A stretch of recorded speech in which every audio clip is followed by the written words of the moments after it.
Hey everybody, Greg Denning here. Step number 2 in our 5 principles and steps for strengthening our families and keeping them from falling apart.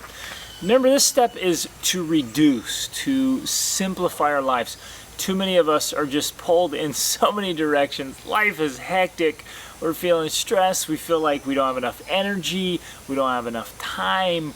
We don't have, the resources to try to do everything we want to do. And the truth is, you can do anything you want to do, but you can't do everything you want to do. You have to prioritize. You have to choose. There's these trends happening in society. You're seeing them all the time. Maybe they're affecting you, where communication is really breaking down. There's, it's all through text messaging or sending emails, or, very few people even communicate and talk really close person to person, face to face. I mean, it's crazy that two people in a room can be further apart, like they were on other continents, just because they're absorbed in their own little device or what they have going on. So my challenge is here to reduce and simplify in several different ways that we'll talk about, so that you can remove the clutter and the distractions. That's going to remove maybe a load that's sitting on your shoulders, or maybe clutter that's kind of gotten around you, so to speak, and is keeping you from being close to your family. Too many of us get going with stuff and things, and everything we own, everything we have, takes up time and energy, effort, and attention. And if we're consistently checking emails and checking social media feeds and text messaging and calling, and some people constantly have an ear to their head, all the time, or if we always got the TV on or always got music going, all those things, good as they are, can distract. And so I invite you to look at all your stuff. Look at all your things. Look at all your consistent habits. How are you spending your time and attention? And I invite you to remove some of it, simplify it, set up rules and boundaries about how much each family member is going to use good things like that, to keep it at a minimum. And some of the things may even have to go. You may decide, hey, you know what? The TV is just this big obstacle that's just this sucks us all in there and is consuming our life and keeping us from spending time together. The people I've challenged to get rid of their TV have come back and said, thank you so much. Our family's so much closer. We have so much more time together. We do so much more together now. We're talking, we're having great conversations, we're creating great experiences. It was one of the best decisions we ever made. And so my invitation is to list out all the things you have that are consistently being used, taking attention and time, and say which ones can be reduced and which ones can be eliminated. Another thing that's really plaguing people are expenses or bills.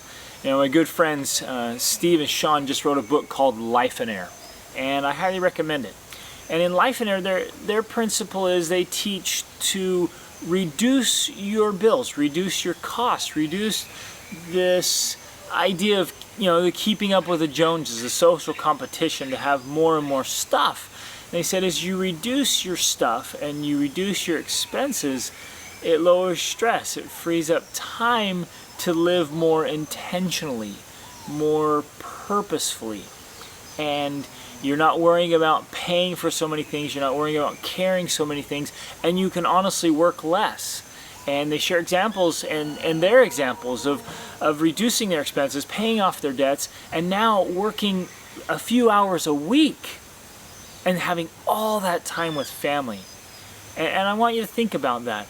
If you had half your bills right now, and there are ways to do it. You can't just say, well, how do I do that? There are so many ways to do it. And it may seem crazy right now. That may be just a crazy idea. You're like, what? I can't. We're stretched. We're living paycheck to paycheck. And that's the point. There are creative and good ways that you can reduce those expenses so you have more time and more freedom, more happiness, more energy to really focus on family. Because that's what matters most. Family is what matters most. And so often we think, well, this is for my family. And so we acquire all these things, we get all these bills, we work all the time, have all this stress and turmoil, and we're always gone and we're doing it for the family. But really, what the family needs most is you. They need you to be present. They need you to be giving your very best to them, not just your very best to work. Right? And to come back together, and even for your children, maybe there's too many school things, too many extracurricular activities. You might feel like you're just a taxi driver, just driving kids all over the place, and you never see them, and they're going, and you never have time just to be together. So simplify your schedules, simplify your bills, reduce all the things, all the commotion and the stuff and the distractions, and get that down to a comfortable minimum. Again, all these things can be very good, but they've got to be prioritized and scheduled with boundaries and limitations so that they're adding real value to your lives and not distracting or taking away from what you really want most with your family. And the last thing I would say is reduce the input, because input determines output. What we bring into our lives is what comes out. And there's this flood of filth. There's a flood of foul language and promiscuity and immorality and just vices and filth, and it's just become so common. I mean, just nasty, negative influence has become so common in books and magazines, in media, in text messages, in the TV shows and the movies and the music, all of that media. And you got to filter that. You got to reduce and simplify the amount of negativity.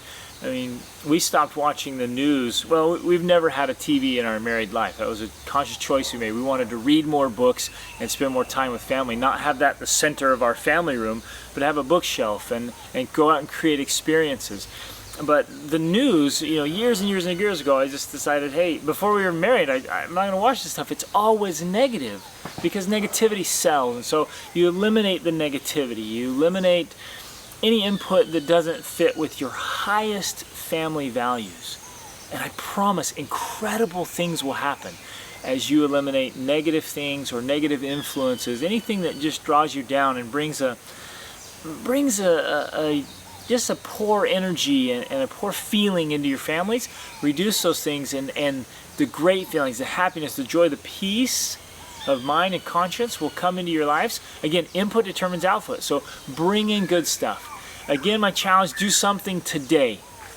Identify clearly what are the limitations and the boundaries, reduce, get rid of what needs to, and make sure that everything in your life is there because you want it there, and because it brings real value and it doesn't take away from your highest goals as a family. So go out this week, set that up, live accordingly, and create that fantastic family culture. Reach upward.